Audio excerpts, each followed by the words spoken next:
Sige po, come on, let's worship the Lord this morning. Hallelujah, Jesus, thank you, Lord. Father, we want to honor you this morning, Lord. Because 2,000 years ago, you proved your love for us by sending your only Son, Jesus Christ, to die on the cross for us. Lord, today, we celebrate, Lord God, malapit na kayong magdiwang ng araw ng Kapaskuhan. And we remember the great love that you have for every one of us. Lord, today, we receive that love. We open our hearts and our minds, Lord God, to your message this morning. Dalayan po na yung Panginoon na gamitin mo ang iningkod sa kapahayagan ng mga salita this morning. Lord, we honor you, we worship you. Bless every one of us, Lord God. Bless our gathering this morning. We thank you and honor you. In Jesus' name we pray. Every one of us would say, Amen and Amen. Sige po, pwede na tayo maupo.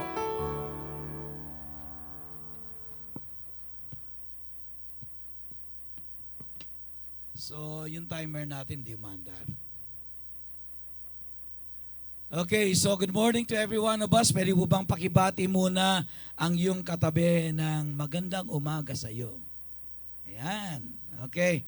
So, malapit ng Pasko, ilang araw na lang? Pasko na? Yes, okay. So, ilang araw lang po, ipagdiriwang na natin ang araw ng Pasko. Kaya nga, alam ko, I believe every one of us, we are excited because in a few days, we will be celebrating Christmas. Ayan. So today is December 22. Ano po? 3 araw na lang, Pasko na. Sabi mo sa katabi mo, 3 araw na lang, Pasko na. Amen. So in just 3 days, the whole world will be celebrating Christmas. Alam mo ba yun? Yet, to many, the true meaning of Christmas is almost totally lost.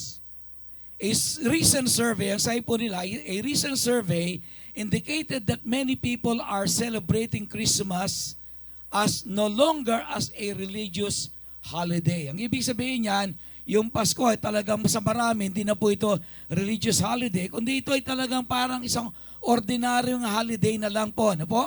Sabi nga, Christmas is about getting new things and spending time with family and friends. Yan. It's not a bad thing to exchange gift. Sino po yung nag-exchange gift sa mga Christmas party? Okay? And spend time with their family. But if we're going to celebrate Christmas without Jesus, alam po nyo, walang sense po yan. There's no sense in celebrating Christmas without Jesus. Amen. So sa umaga pong ito ay ang pag-uusapan natin is about 2 great love stories. Sino po sa inyo ang mahilig sa love story? Ayan, umamin na kayo. Ha? Sino po sa inyo mahilig sa love story? Sino po ang mahilig manood ng Korean telenovela? Yan. Hindi ba? So marami sa atin, meron tayong mga sinusubaybayan na mga love themes, so di naman kaya mga Korean telenovelas because every one of us ay alam po nyo ay mahilig tayo sa mga love stories. Hindi ba? But this morning, we are going to look at Christmas, that inside the Christmas story, there are actually 2 love stories inside the story of Christmas. Ano po? So, sa istorya po ng Pasko ay meron actually 2 love story nakapaloob diyan po sa Christmas story yan. And that is what I would like every one of us to look at this morning. And I'm sure nakikiligin kayo sa 2 love story ito. Amen. So I'll be speaking to you on the topic, Christmas, the story of 2 great love stories. Ayan. Ano po yung topic natin? Ayan. The story of 2 great love stories or the 2 great lovers. Diyan po sa Matthew chapter 1, verse 18 to 25. Ayan. Matthew chapter 1, verse 18 to 25, ay ganito nakasabi dito, this is how the birth of Jesus Christ came about. His mother Mary was pledged to be married to Joseph. But before they came together, she was found to be with child through the Holy Spirit. Because Joseph, her husband, was a righteous man and did not want to expose her to public disgrace, he had in mind to divorce her quietly. And then, verse 20, but after he had considered this, an angel of the Lord appeared to him in a dream and said, Joseph, son of David, do not be afraid to take Mary home as your wife, because what is conceived in her is from the Holy Spirit. She will give birth to a son, and you are to give him the name Jesus, because he will save his people from their sins. Okay? And then verse 22.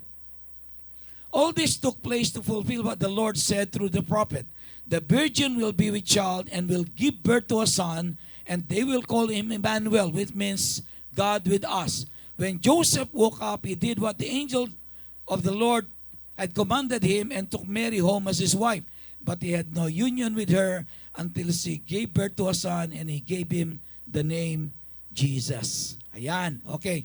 So alam po nyo, ngayon ay 3 days na lang Pasko na. At tayo po'y pamilyar na sa iba't ibang sabihin natin anggulo ng istorya ng Pasko. Di ba? We know the story about Bethlehem. We know about the story of the nativity. We know the story about po yung wise men. But probably not too many of us, and of course, alam din natin, familiar din tayo kay Mary at kay Joseph, but probably we are not very much familiar about their love story. Ano po?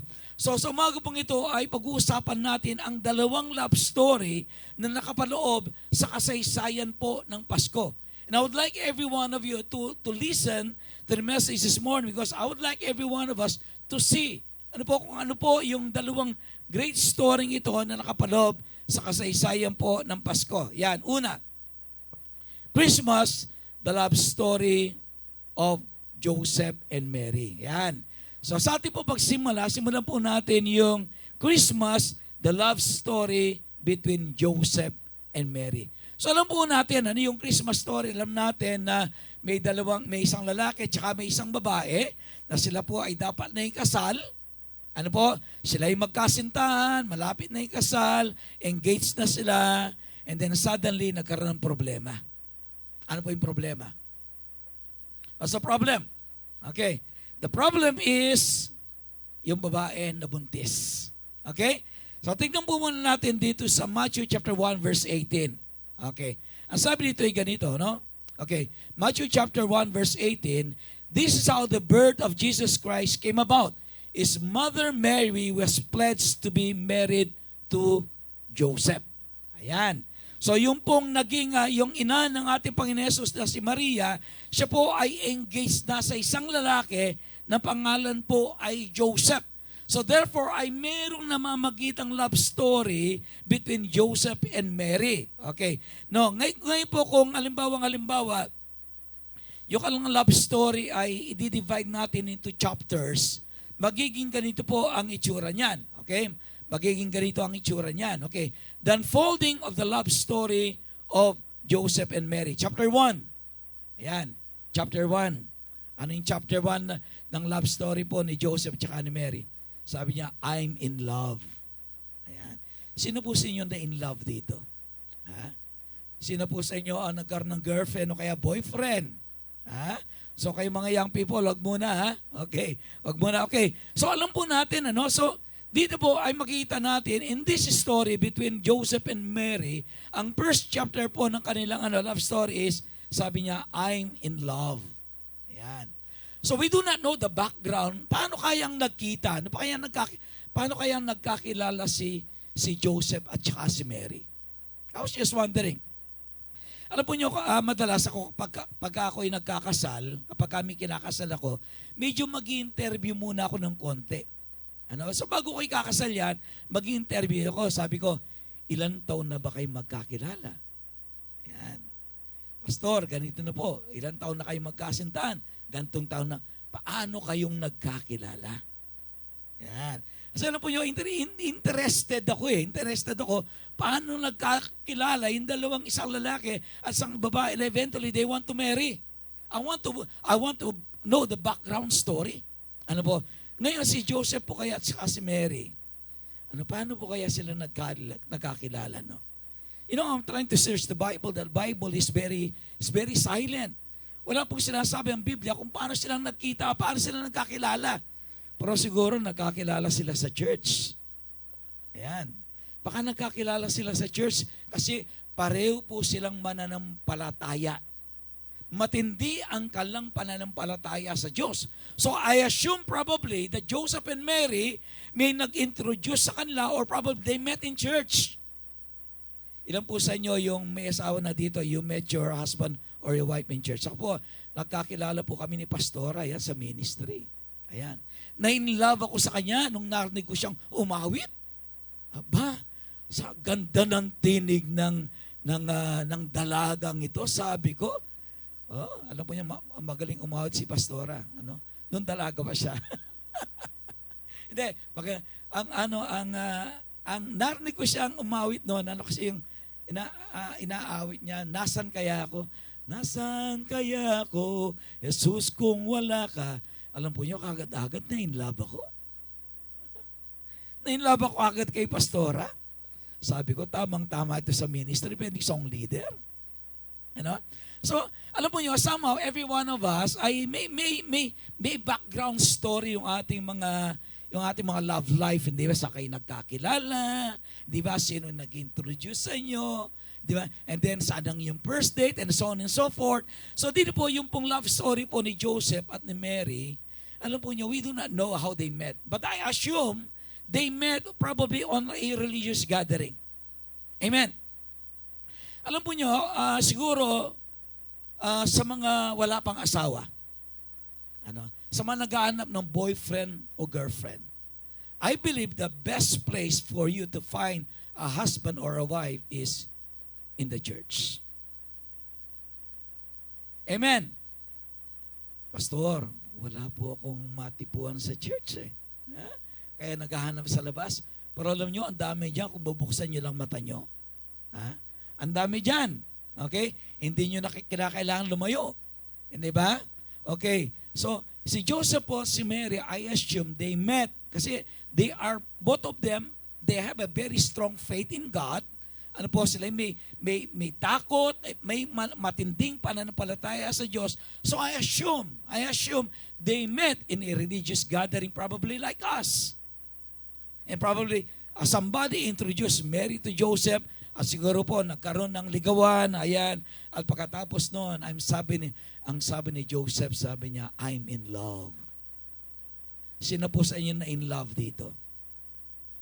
Di ba kapag ka na in love ka, alimbawa yung in love ka sa isang kasama sa church, gustong-gusto mo nag-church, hindi ba? Uy, sana na linggo na, gusto ko na siyang makita. Hindi ba? Okay? Tapos pagpasok mo church, nagmamadali ka, alam mo kung saan siya nakaupo. Nakatingin ka lang ganon. Di ba? Okay, so sabi ni Joseph, I'm in love. I'm in love with that woman. Alam mo niyo, ito naman po si Mary. Yan. Siguro nakita niya, una-una si Joseph maka-Diyos. Alam mo ba ninyo na kapag ang isang lalaki maka-Diyos, he is very attractive to women. Di ba? Okay, mga babae dito. Di ba? If you're going to be attracted to a man, siguro, hindi yung mayaman, hindi lang pogi, sabi niya, but I believe the first thing that attracts a woman to a man is when the man is a godly man. Ilan po sa inyo mga dalaga na dito ang hanap nyo maka-Diyos? Hanap nyo maka-Diyos. Di baling pogi. Di baling pogi, tsaka mayaman, tsaka mabait. Basta malapit lang sa Diyos. Amen? Okay ba yun? Di baling pogi, okay lang. Pero malapit lang. I believe the first qualification, kung maghahanap kayo ng kasintahan, kailangan may takot sa Diyos. Yan ang number one. At kailangan mas mahal niya si Lord kaysa sa'yo. Yan ang dapat requirement, una-una. So, nung makita ni Mary si Joseph, sabi niya, here is the best candidate. Kasi sabi po ng Bible, Joseph is a righteous man. Isa siyang taong matuwid. So I believe the first thing that attracts Mary to Joseph is because Joseph is a righteous man. Kung mag-aasawa ka rin lang, maghanap ka ng maka-Diyos. Di ba? Nakakasigurado ka. Okay. So, ito po, itong dalawa, nakita sila, and then, sabi ni Joseph, sabi niya, I'm in love with Mary. Sabi naman ni Mary, sabi niya, I'm also in love with you. Wow, sarap ano? Mukhang kinikilig na tayo ah. So in other words, itong dalawang ngayon, hindi lang sila nagkagustuhan. Alam po, may sumibol na pag-ibigan sa kanilang dalawa. Until one day, of course, yung sumibol na pagmamahalang yun sa kanilang dalawa, yun po ay umantong sa engagement. Ayan. So titignan po natin yung chapter 2. Ay, yung chapter 2 po ng love story po ni Mary Joseph. Sabi ni Joseph sa kanya, kay Mary, sabi, will you marry me? Yan. Siguro lang po niya yung pinakamasarap na kataga na marinig ng isang babae sa isang lalaki, will you marry me? Di ba? Pero dito, mag-propose ka kang Sister Donna. Baka na ka mag-propose kaya? O yung mag-propose kaya ka?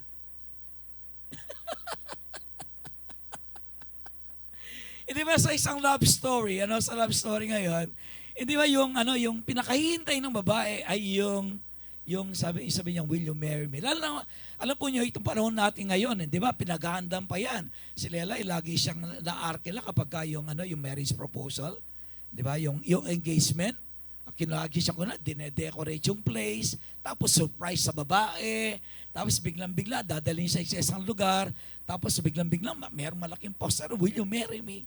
Diba? Sorry, kung ikaw yung babae, kikiligin ka. Ha? Sino pang hindi kikiligin? Di ba? Sa mga dalaga narito, sabi ng lalaking minamahal mo, sabi niya, will you marry me? So in other words, Joseph proposed to Mary. And Mary accepted the proposal of Joseph. So sila po, in other words, engaged na sila. Kaya po sabi ng Bible, ang sabi po ng Bible dito sa ating binasa, sabi niya, dito, this is how the birth of Jesus Christ come out. His mother Mary was pledged to be married to Joseph. So engaged na po sila. They are engaged to be married. And both of them are excited. Meron na pong date. Meron na mga listahan ng mga guests kung anong luluto. Everything was prepared. They are just waiting for the day of the wedding. And both of them are looking forward to the wedding day. And they were so excited. And they were in fact dreaming about it. And they are trying to imagine about the wedding. Alam po nyo, sa Israel po kasi, ang wedding, it takes sometimes weeks. Di ka tulad sa atin, dito po, yung engagement, tapos kasal na, doon po, hindi po, mahaba po yung preparation sa wedding. So, I would just imagine Mary and Joseph, they are so excited about the day of their wedding. And then, punta tayo sa chapter 3 ng nakalang story. Ito po, may nangyari.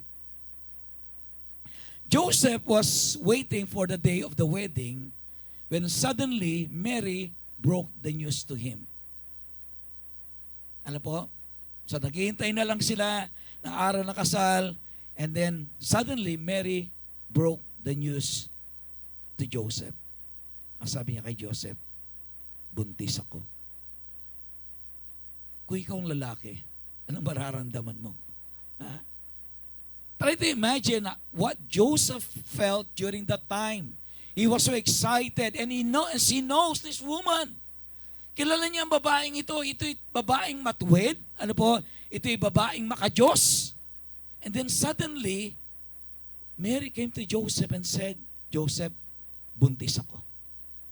Or probably nabalitaan ni Joseph that Mary is preggy. Preggy siya. Pregnant. And then sabi niya, teka, sandali lang. Anong nangyari? Wala pa naman nangyayari sa amin dalawa. Bakit? Buntis siya.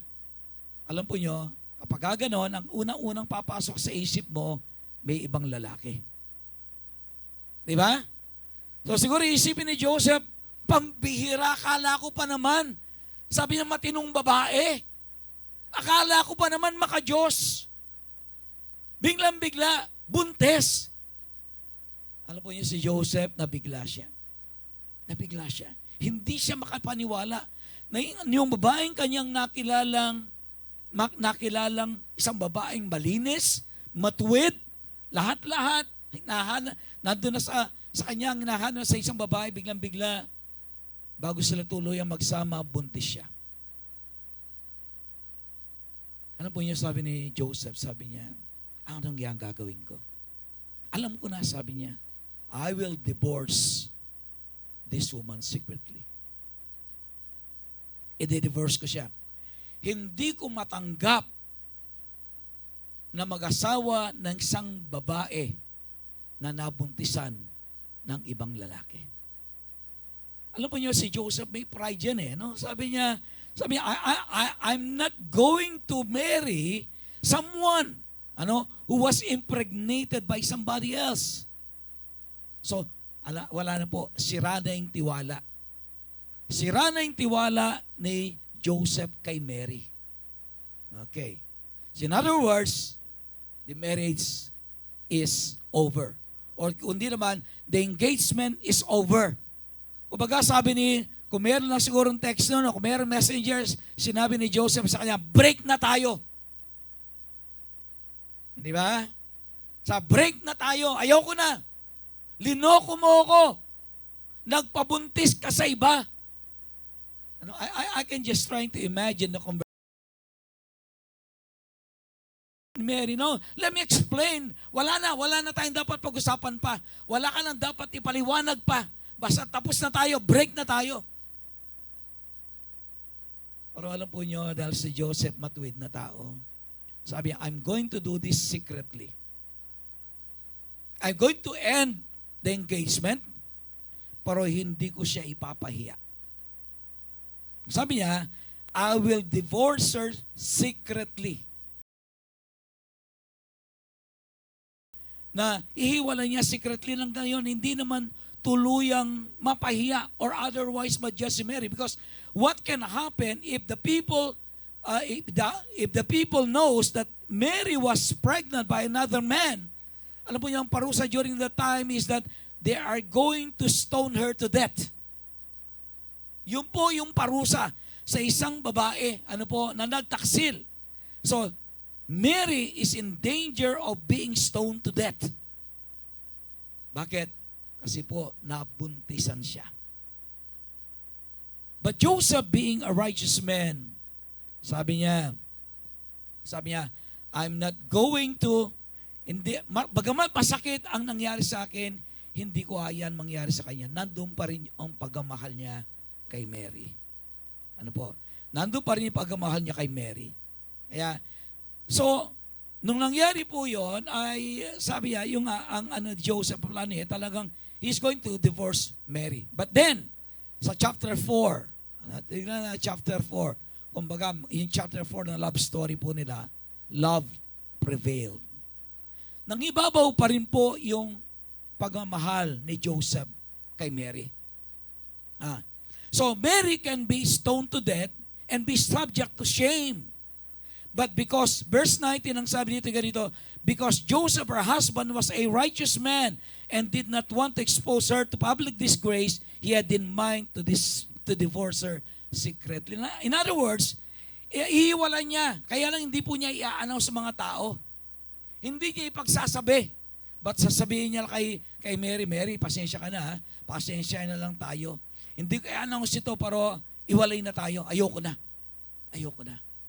Yan ang po sabi ni Joseph.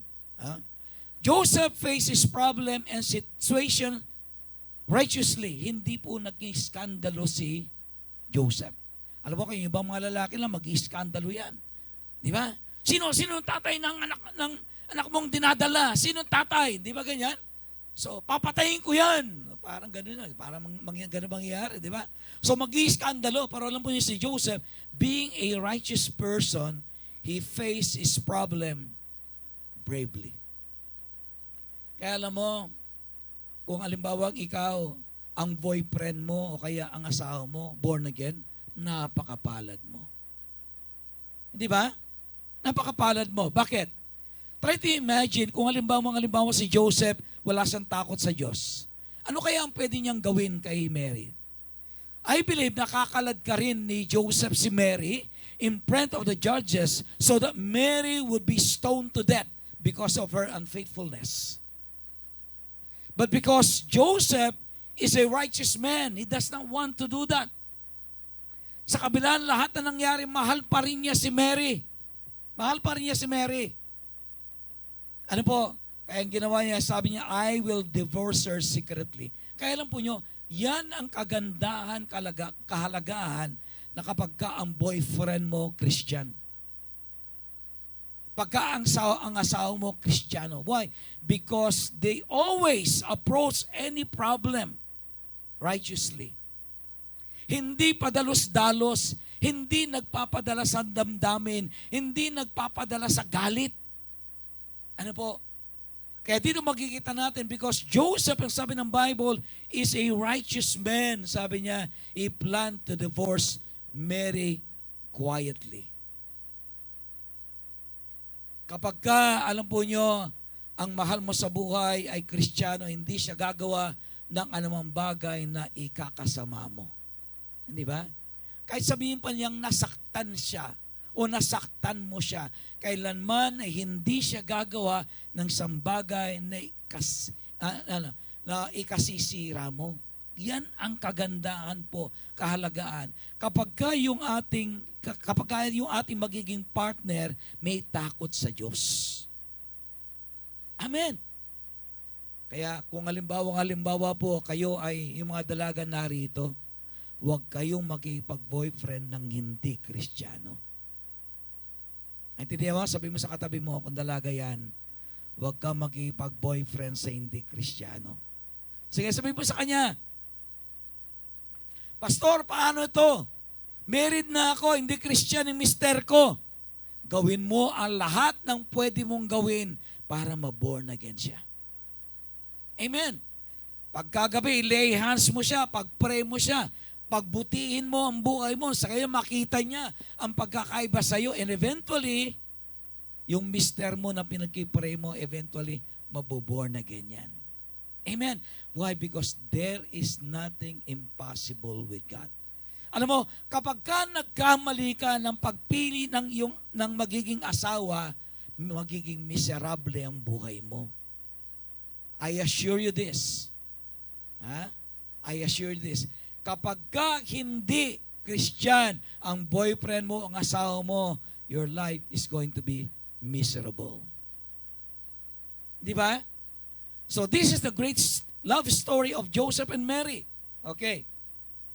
And then when Joseph was just about to divorce Mary, alam po nyo, God revealed His plan to everything. So nung akmang i-divorce na po ni Joseph si Mary, biglang dumating ang isang angel. Ano po? Ang sabi ng angel kay Joseph, sabi niya ganito, sa verse, 20. But after he had considered this, an angel of the Lord appeared to him in a dream and said, Joseph, son of David, do not be afraid to take Mary home as your wife, because what is conceived in her is from the Holy Spirit.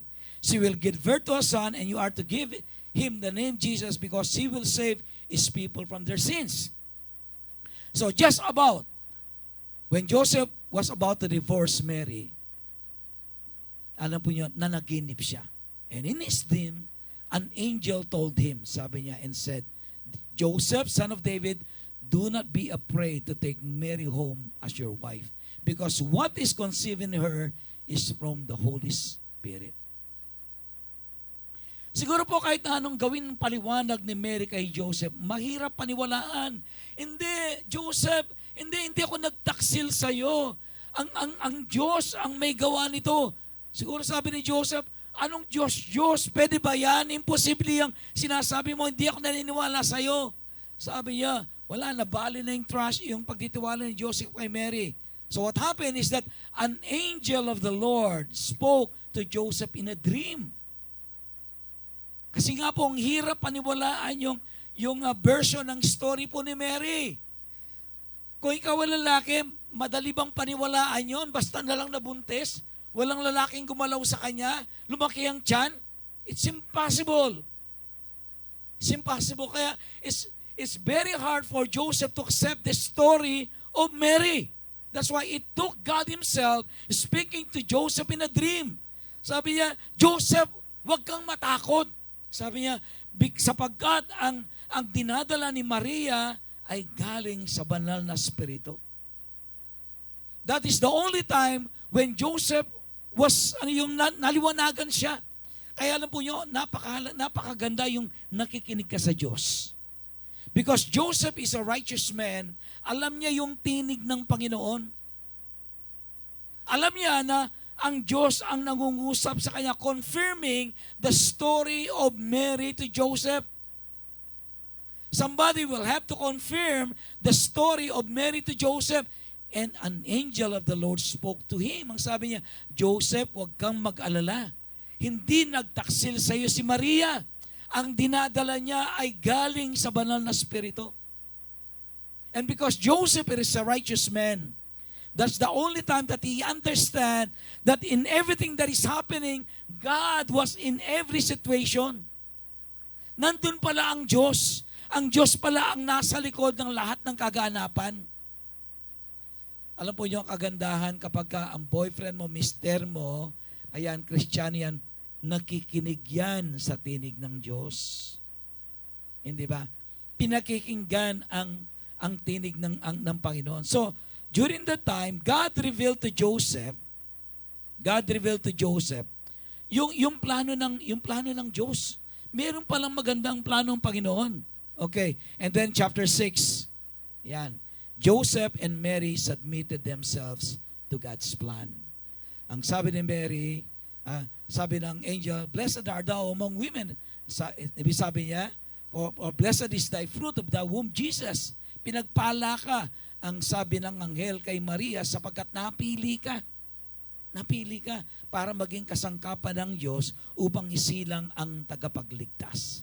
So Mary and Joseph, makikita po natin, they played a very important role in the story of Christmas.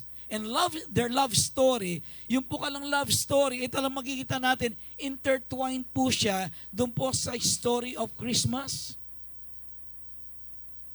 So they are willing to submit themselves to God's plan. Ano po? So yung love story nila, yung alang love story, talagang ipinagkatiwala nila sa Diyos. Ngayon, tanong, ikaw, kaya mo bang ipagkatiwala sa Diyos ang iyong love story? Halimbawa, sabi ni Lord sa iyo, anak, hindi yan ang gusto ko para sa iyo. Susunod ka ba kay Lord? Lord, wala nang iba, ito na lang eh. Ito na lang, last na lang ito, siya na lang natitira, Lord. O di naman kaya, ang minamahal mo, katulad ng iyong kasarian.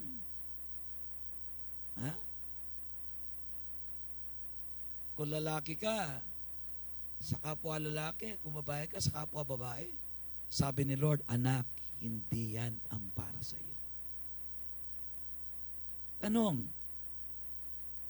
are you ready to submit your love story to God? Amen. Si Joseph, hindi niya pinagpalit ang Diyos. Tapos sa kanilang love story. When God said, sabi ng Diyos kay Joseph, Joseph, sabi niya, this is my plan. So Joseph willingly submitted himself to the plan of God. Bakit? Kasi mahal ni Joseph ang Diyos at mahal din niya si Mary. And because of that, God used Joseph and Mary, their love story, God used their love story in the story of Christmas. Amen po ba? Kaya dito makikita po natin, napakahalaga na yung ating love story, submitted yan kay Lord. Even if God is going to intervene, even if God is going to come into the picture, and then in a way you don't understand, in a way that you don't want to. Pero kapag mahal mo ang Diyos, even when God intervenes or intercept your life or your love story, you're still going to submit yourself to God. So ano makikita natin dito? Anong naging bunga? Ang naging bunga? Ano po yung naging bahagi po ng kasaysayan ng Pasko, si Joseph at si Mary. So every Christmas, sa tuwing Pasko, ayan, nababanggit ang kanilang pangalan, nababanggit yung pagpapasakop nila sa kalooban ng Diyos. Why? Because they allow themselves to become instruments of God on the first Christmas 2,000 years ago. Kaya alam po nyo, hanga ako kay Joseph at kay Maria. Yung sacrifice na ginawa nila, ano po? They're willing to give up everything just to become a part of God's plan. And I believe every one of us should be like them. Amen, maging katulad nila tayo. Okay. Number 2, ano po? Christmas, the love story of God and man. Sabi po kanina, meron dalawang love story nakapaloob doon po sa kasaysayan ng Pasko. Yung love story ni Joseph at ni Mary. At pangalawa, yung love story ng Diyos at ng tao. Diba? Balikan natin yung Matthew chapter 1 verse 20 to 21. But after he have considered this, an angel of the Lord appeared to him in a dream and said, Joseph, son of David, do not be afraid to take Mary home as your wife, because what is conceived in her is from the Holy Spirit. She will give birth to a son, and you are to give him the name Jesus, because he will save his people from their sins. The second love story that is contained in the Christmas story is the love story between God and man. So John chapter 3 verse 16. For God so loved the world that He gave His only begotten Son, that whosoever believes in Him should not perish, but have everlasting life. For God did not send His Son into the world to condemn the world, but to save the world through Him. Narito po yung kalawang love story na nakapaloob sa istorya ng Pasko. Merong isang nagmahal. At yan walang iba kundi ang Diyos. And the object of His love is creation. The object of God's love is man. When God created Adam and Eve, He put them in the garden, and because of God's love, He provided everything that they need.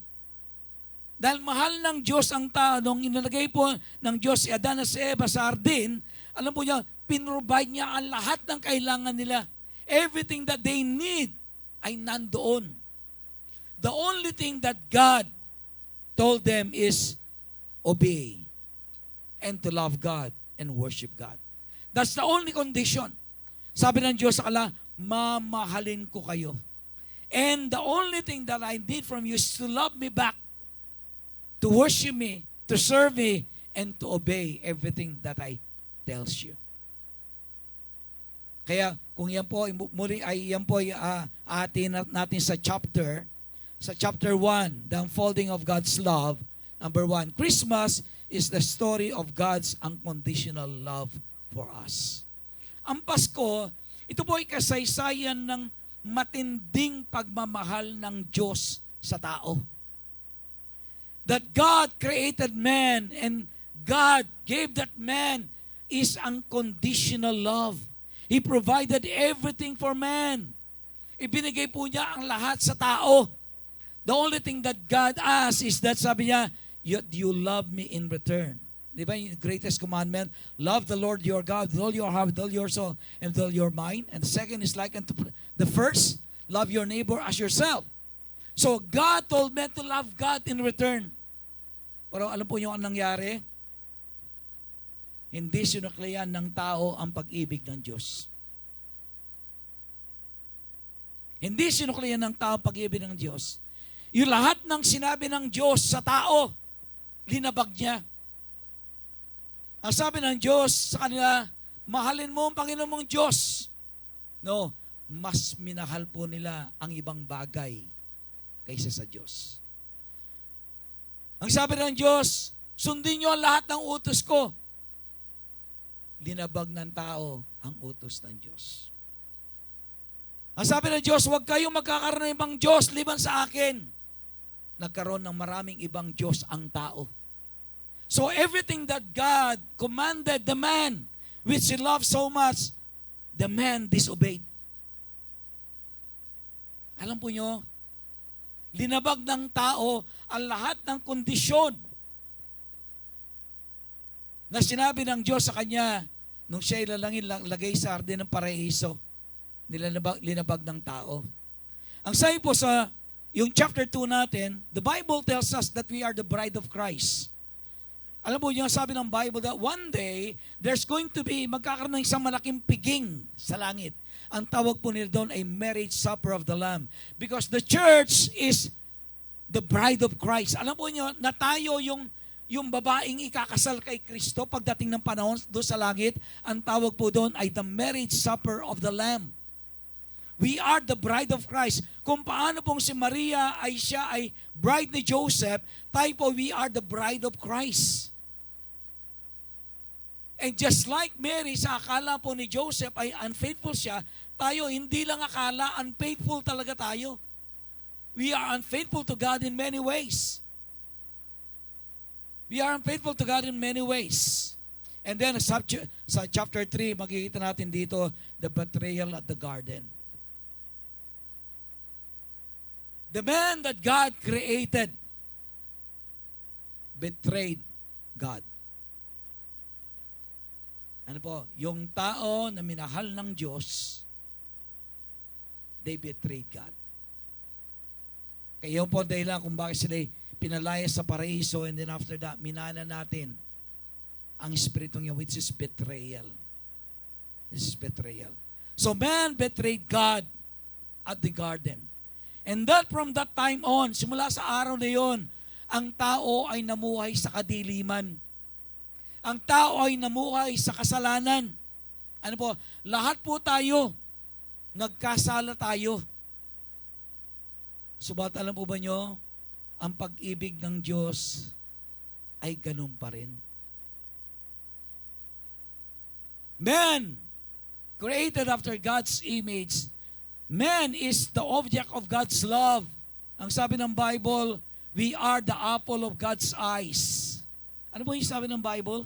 We are the apple of God's eyes. Ang ibig po sabihin nun, God loves everyone of us so much. And yet, we betrayed God. We betrayed God in many ways. Pinagpalit natin ang Diyos sa material na bagay. Pinagpalit natin ang Diyos sa bisyo. Pinagpalit natin ang Diyos sa mga relationship na hindi tama sa harapan ng Diyos. Pinagpalit natin ang Diyos sa ibang mga Diyos-Diyosan. We are so unfaithful. But alam po ba nyo, yung pag-ibig ng Diyos, hindi po niya inalis sa atin. Kaya sabi ni John chapter 16, for God so loved. Hindi po sinabi, for God love. Ang sabi, for God so loved the world. Doon dinagdag yung word na so, ang ibig sabihin, masidhi, matinding pag-ibig ang meron ang Diyos sa bawat isa sa atin.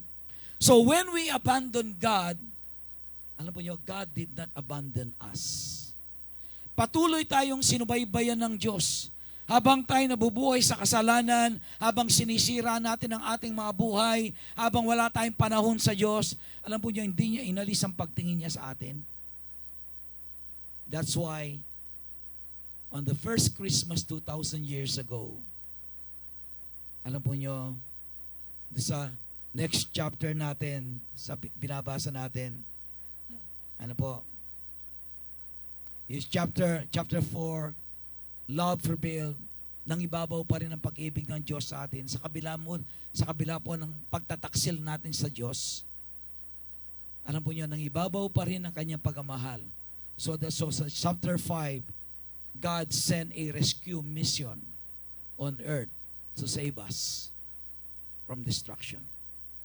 So on the first Christmas 2,000 years ago, because of that great love that God has for us, He sent His only Son, Jesus Christ, who was born on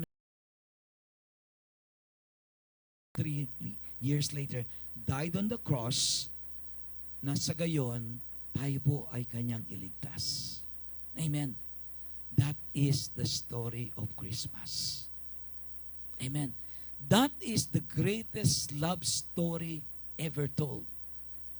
Whereas na tayo na minahal ng Diyos, binigay ang lahat-lahat para sa atin, and yet we became unfaithful to God. naging unfaithful tayo sa Kanya. Kasi sabi po sa Romans chapter 5 verse 8, "But God shows His love for us, that while we were still sinners, Christ died for us." Mga magulang ko at mga kapatid, Christmas is about two great love stories. The story of Joseph and Mary, and the story of God and man. Ngayon pagdiriwang natin ang Pasko, 3 days from now. In fact, yun po yung mapapanood nyo doon sa Miracle of Christmas. Makikita natin dyan yung buong kasaysayan ng Pasko. Huwag tayong mawawala sa sa 24. Okay, huwag kayong mawawala because lahat na tinuro ko makikita po natin sa magitan po ng isang pagtatanghal this coming December 24. Para mo kaibigan, ngayong pagdiriwang natin ng Pasko, it is a reminder of God's great love for us. Amen. Christmas is about God's great love story for you. Kahit na ang buhay natin pawasak na, kahit na lumayo tayo sa Diyos, kahit na ipinagpalit natin ng Panginoon, alam po nyo, hindi nagmaliw ang pag-ibig ng Diyos sa atin. On the first Christmas 2,000 years ago, He sent Jesus Christ to be born in a manger. And after 33 years, He died on the cross so that every one of us will be rescued from destruction. Amen. Kaya kaibigan, sa pagnilay-nilay natin sa tunay na mensahe ng Pasko, Pasko is all about the great love story of God for us. Amen. Sana po sa pagdiriwang niyo sa araw ng Pasko, huwag mawala yan.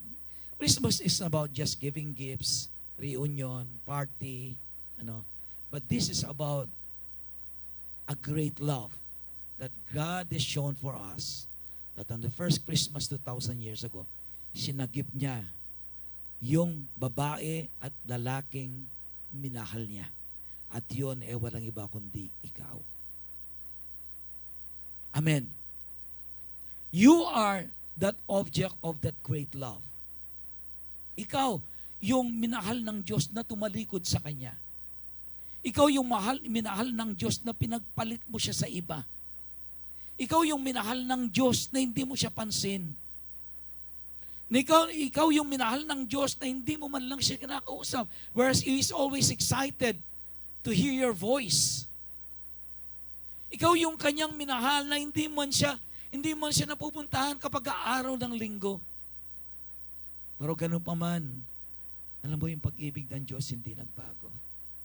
He still love you the way He loved you 2,000 years ago. Amen. As we close this morning, gusto po kayong challenge. Magdiriwang po tayo ng Pasko. Magdiriwang po tayo ng Pasko how many days from now. But I would like every one of you to be reminded of the great love story inside the story of Christmas that God has given you. Amen. So, pwede pong tayong lahat ay tumayo this time.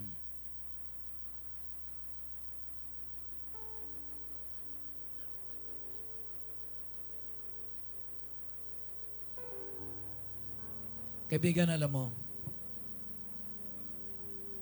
sino ba tayo?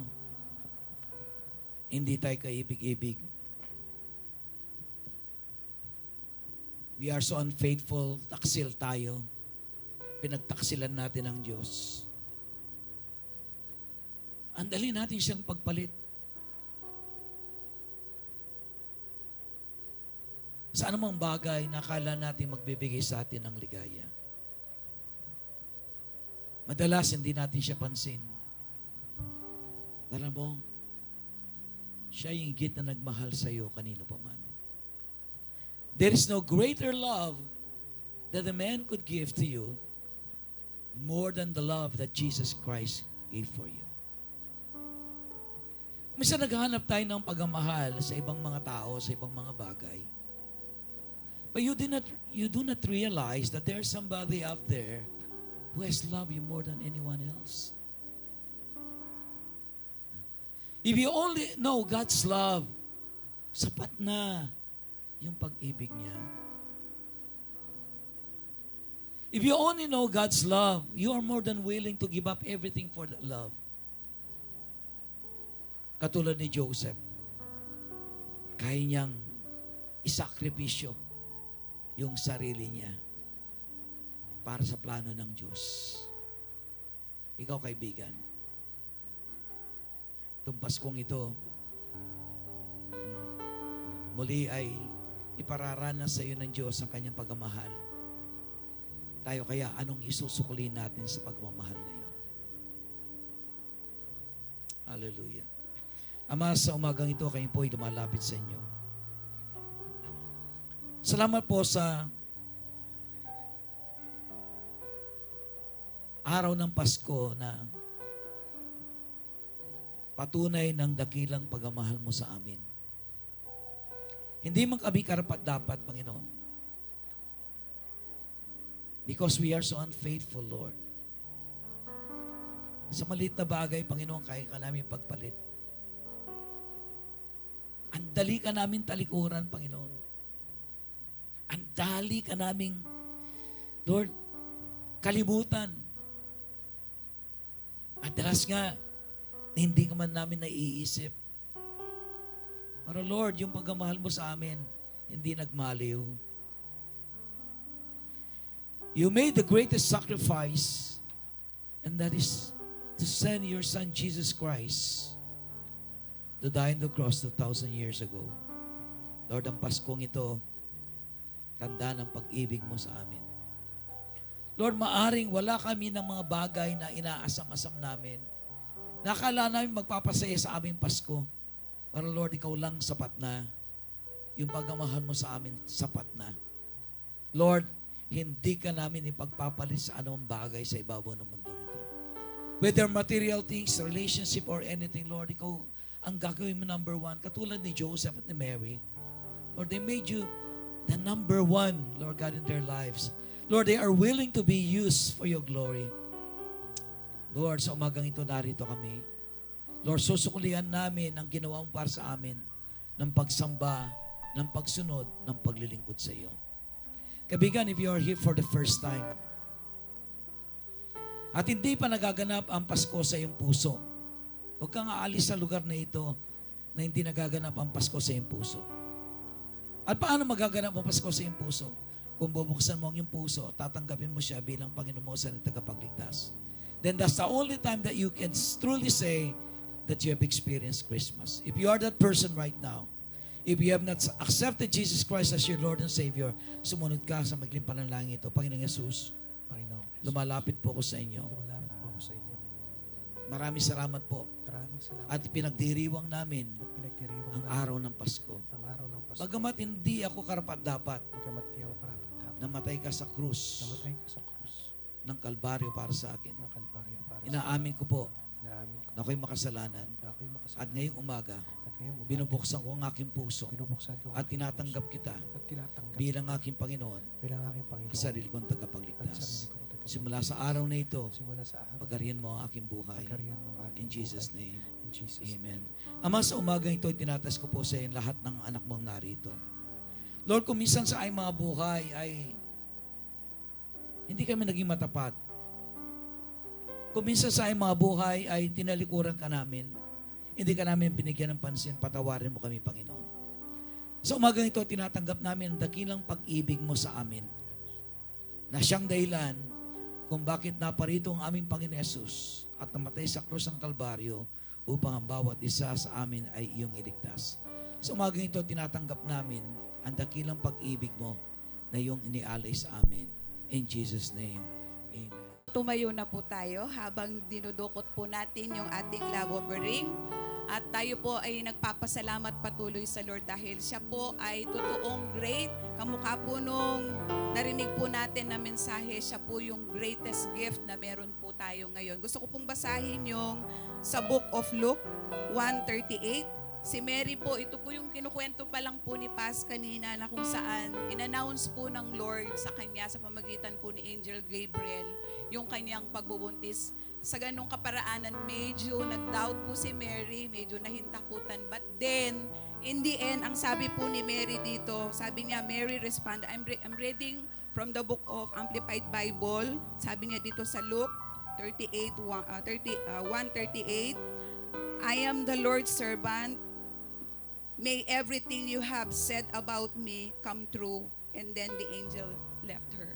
So meron po tayong dalawang matututuhan no po dito po sa simpleng pangungusap po ni Mary. Bagamat may doubt po siya, pero naging pong willing po yung kanyang isip, yung kanyang puso. Nag-obey po siya, nag-submit po siya, and then nag-obey po siya doon sa plan po ng Lord sa buhay niya. At ang nangyari po, sumunod po yung pagpapala sa atin. Kaya kung babasahin po natin yung Isaiah 9:6, napakaganda po nung verse. For unto us child is born, to us son is given, and the government will be on his shoulders, and he will be called Wonderful Counselor, Mighty God, Everlasting Father, Prince of Peace.